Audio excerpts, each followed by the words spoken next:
యేసుని ప్రేమ ఛానల్కి స్వాగతం.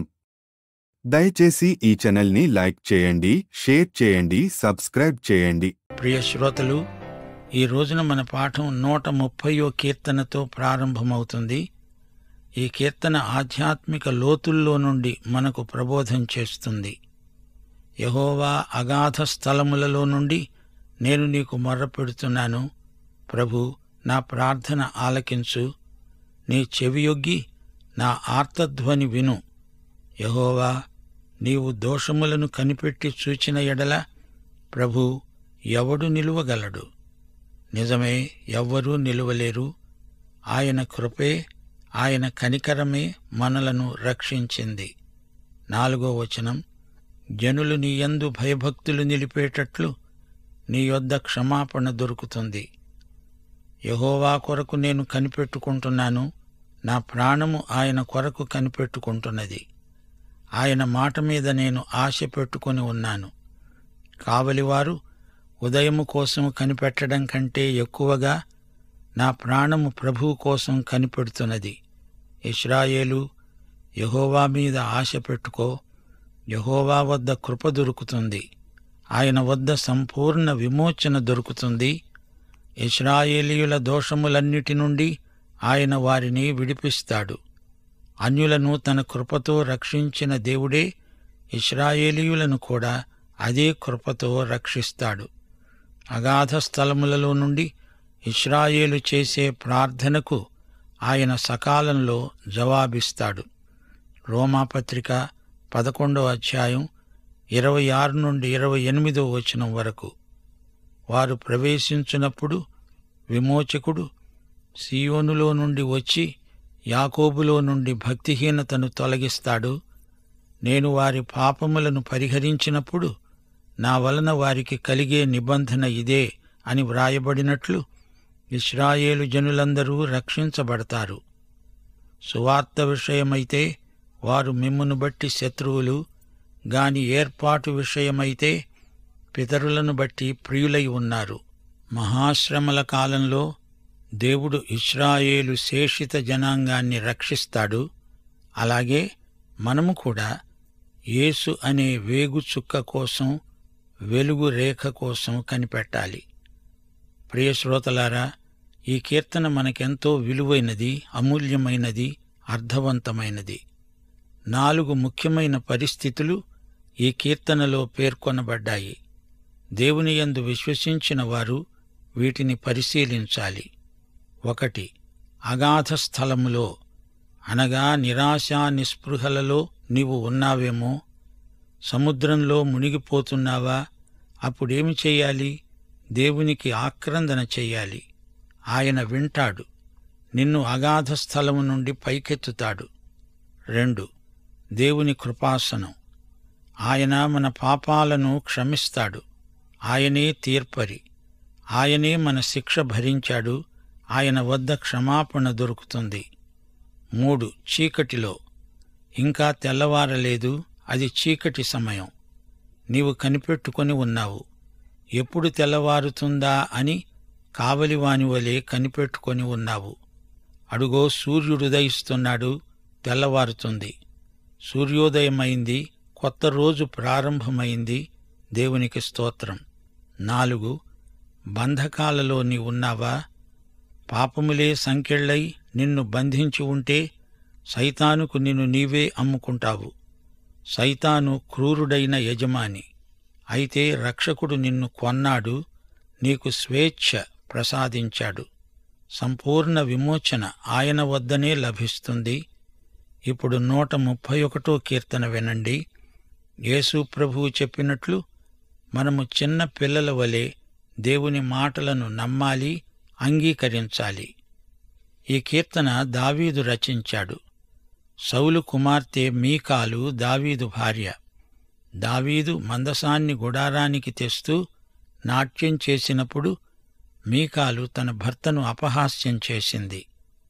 దావీదు తనను తాను తగ్గించుకునే స్వభావం గలవాడు. తాను రాజైనా దేవుని సన్నిధిలో తానొక చిన్న పిల్లాడిలాగా వ్యవహరించాడు.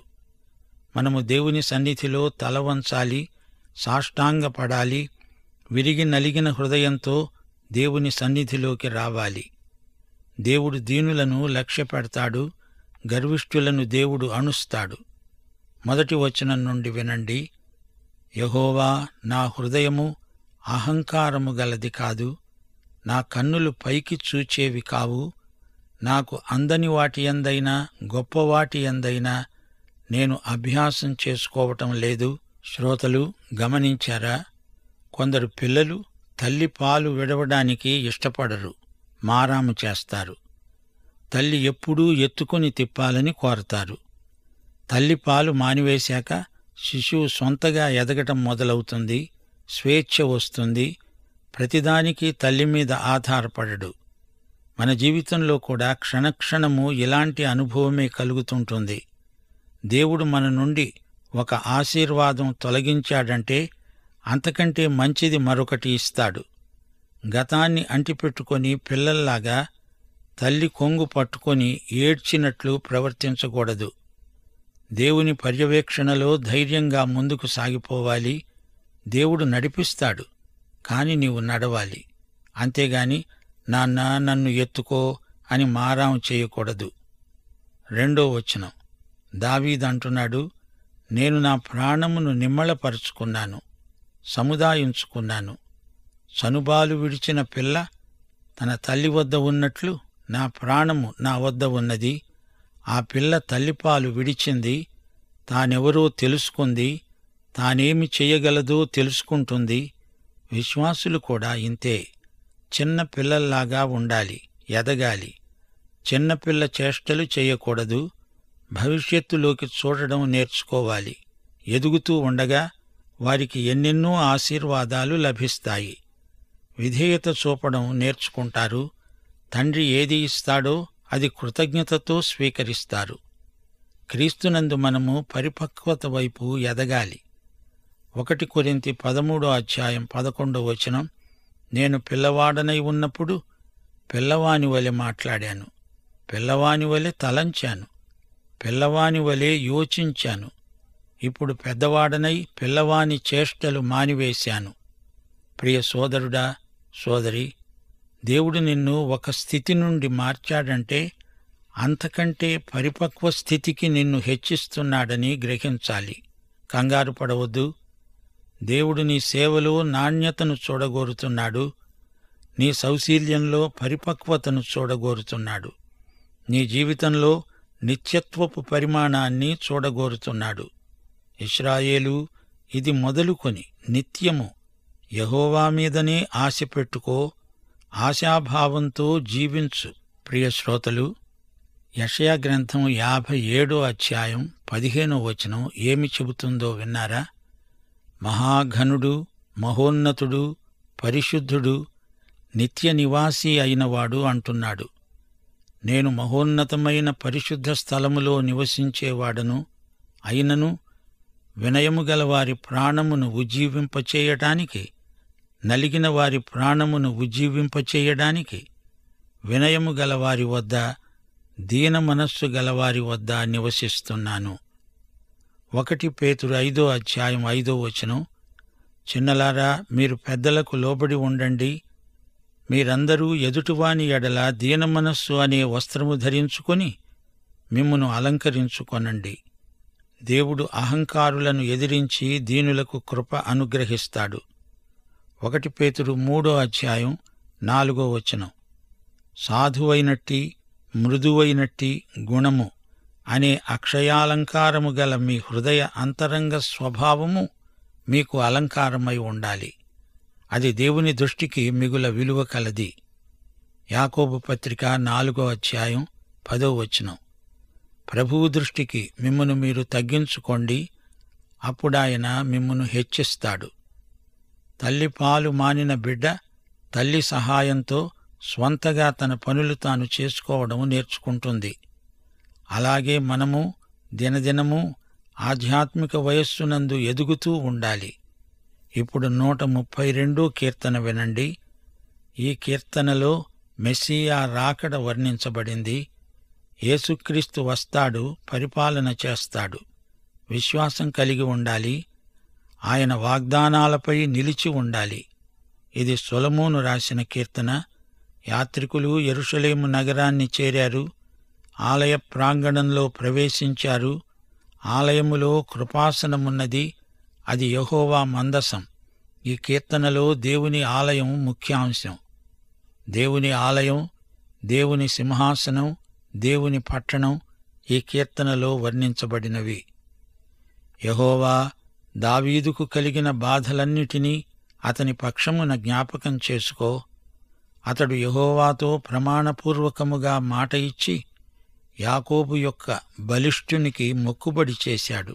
ఎట్లనగా, యెహోవాకు నేనొక స్థలము చూచే వరకు, యాకోబు యొక్క బలిష్ఠునికి ఒక నివాస స్థలము నేను చూచే వరకు నా వాసస్థానమైన గుడారంలో నేను ప్రవేశించను. నేను పరుండే మంచము మీదికెక్కను. నా కన్నులకు నిద్ర రానియ్యను. నా కనురెప్పలకు కునికిపాటు రానియ్యను అన్నాడు. శ్రోతలు, దావీదు దేవాలయం కట్టాలని ఆశించాడు. కాని దేవుడు ఆ పనికి సొలొమోనును ఏర్పరచుకున్నాడు. అయితే దేవాలయ నిర్మాణానికి అవసరమైన ఏర్పాట్లన్నీ దావీదే చేశాడు. దేవుడు దావీదుకు తోడై ఉన్నాడు. ఆయన మనకు కూడా తోడై ఉంటాడు. అది దేవాలయం.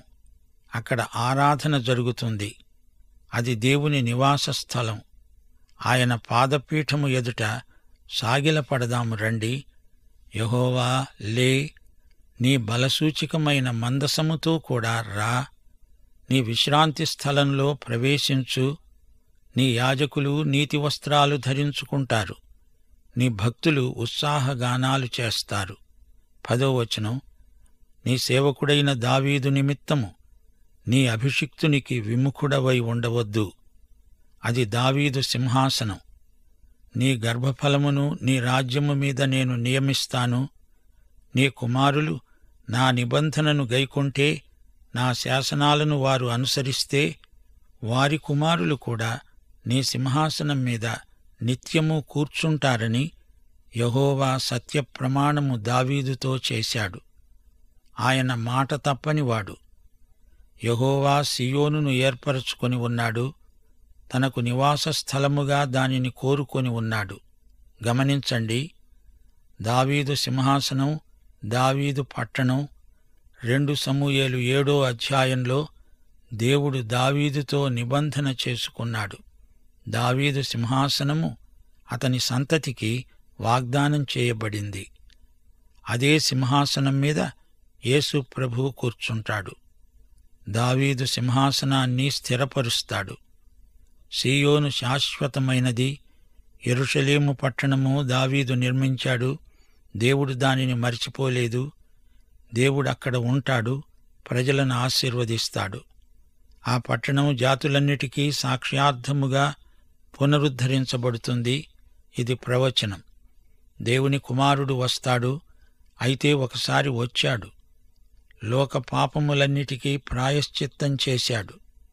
రెండోసారి రాజులకు రాజుగా, ప్రభువులకు ప్రభువుగా వస్తాడు. దావీదీయ నిబంధన నెరవేరుస్తాడు. దేవుడన్నాడు, ఇది నేను కోరిన స్థానము. ఇక్కడనే నేను నివసిస్తాను.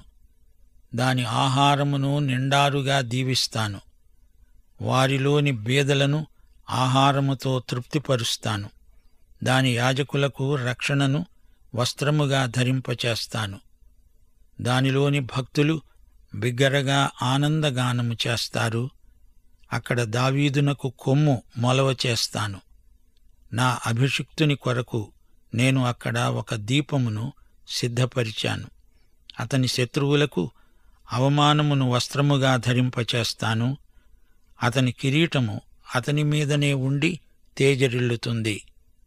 మత్తయి శుభవార్త 1వ అధ్యాయం 1వ వచనం. అబ్రాహాము కుమారుడైన దావీదు కుమారుడైన యేసుక్రీస్తు వంశావళి. యేసుక్రీస్తు దావీదు కుమారుడు. ఆయనను గురించే ఈ కీర్తన సాక్ష్యం పలుకుతుంది. యాత్రికులు యెరూషలేముకు వచ్చి ఈ పాట పాడతారు. దేవాలయములో ప్రవేశించి దేవుని వాగ్దానాలను జ్ఞాపకం చేసుకుంటారు. ఇప్పుడు 133వ కీర్తన వినండి. ఈ కీర్తన సహోదరుల సమైక్యతను గురించి సాక్ష్యమిస్తుంది. సహోదరత్వమును గురించిన కీర్తన. క్రైస్తవ విశ్వాసులు ఎడతెగక సహవాసాన్ని కొనసాగించుకోవాలి. సహోదరులు ఐక్యత కలిగి నివసించడం ఎంత మేలు, ఎంత మనోహరం! అది తలమీద పోయబడి అహరోను గడ్డము మీదుగా కారి అతని అంగీల అంచు వరకు దిగజారిన పరిమళ తైలము వలె ఉంటుంది. సీయోను కొండల మీదికి దిగివచ్చే హెర్మోను మంచు వలె ఉంటుంది. ఆశీర్వాదమును శాశ్వత జీవమును అక్కడే ఉండాలని యెహోవా సెలవిచ్చాడు. దినదినము దేవుని బిడ్డలు ఐక్యత కలిగి జీవించాలి. ఐక్యత లేకపోతే అగచాట్లు ప్రాప్తిస్తాయి. అబ్రహాము, లోతు, ఇస్సాకు అతని కుటుంబము, యాకోబు, లాబాను, యోసేపు అతని సహోదరులు ఐక్యత లేనప్పుడు ఎన్ని సమస్యలనో ఎదుర్కోవలసి వచ్చింది. అనైక్యత వల్ల వారెంతో నష్టపోయారు. ఐక్యత పైనుండి రావాలి. పరిమళ తైలం అహరోను తలపై పోసినప్పుడు అది అతని గడ్డము మీదుగా కారింది, అంగీల అంచుల వరకు దిగజారింది. అతని వక్షస్థలం మీద న్యాయ విధాన పతకం ఉన్నది, అది కూడా తడిసింది.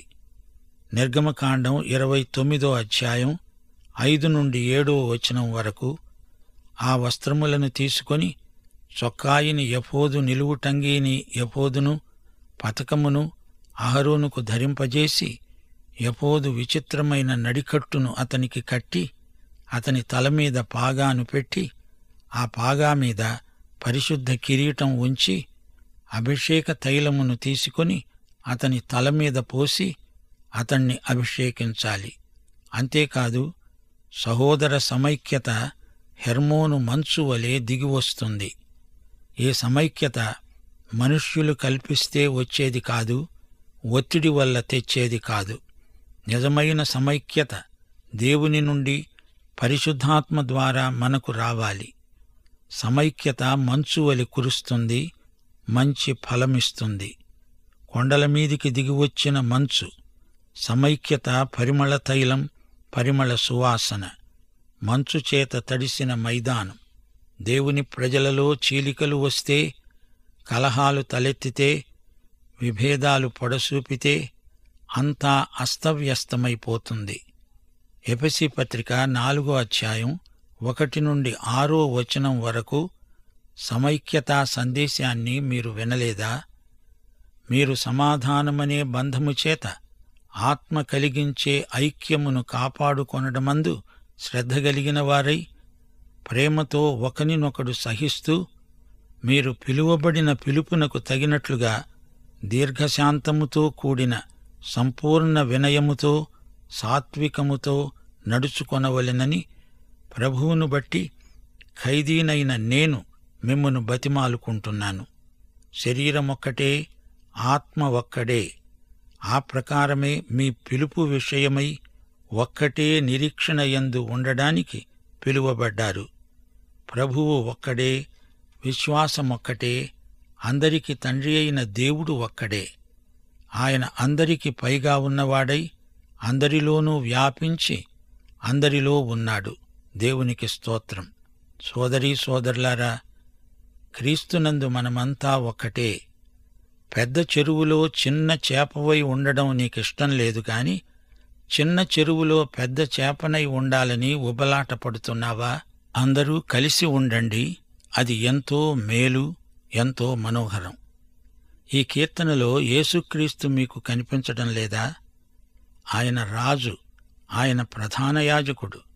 ఆయన ఆనంద తైలముతో అభిషేకించబడి ఉన్నాడు. యోవేలు ప్రవచనం కూడా ఇదే. పెంతెకోస్తునాడు ఈ ప్రవచనాలు నెరవేరాయి. పరిశుద్ధాత్మ వరము కొరకై దేవునికి స్తోత్రం.